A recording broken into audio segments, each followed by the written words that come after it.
दैत्यराज बळी हा एक उदार राजा होता आणि तो आपल्या प्रजेची काळजी घेत असे.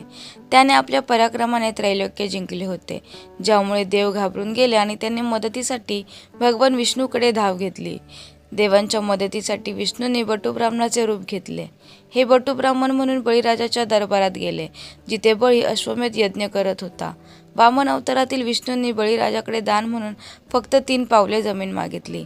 दानशूर राजा बळीने हे मागणे लगेच मान्य केले, पण त्याचा गुरु शुक्राचार्य यांनी वामनाच्या रूपातील विष्णूंना ओळखले होते. शुक्राचार्यांनी बळीला या बटूला दान देण्यापासून परावृत्त करण्याचा प्रयत्न केला, कारण त्यांना माहीत होते की हा वामन साधा बटू नसून प्रत्यक्ष विष्णू आहेत.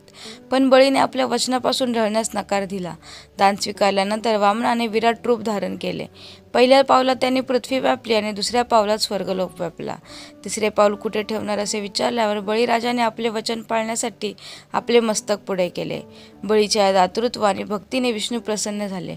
विष्णूंनी बळीला पाताळात ढकलले आणि पाताळाचे राज्य दिले. पण त्याच्या दानशूरतेमुळे त्याला दरवर्षी आपल्या प्रजेला भेटण्यासाठी पृथ्वीवर येण्याचा वरदान दिला. म्हणून दिवाळी पाडव्याला बळीराजा पृथ्वीवर येतो अशी लोकांची श्रद्धा आहे.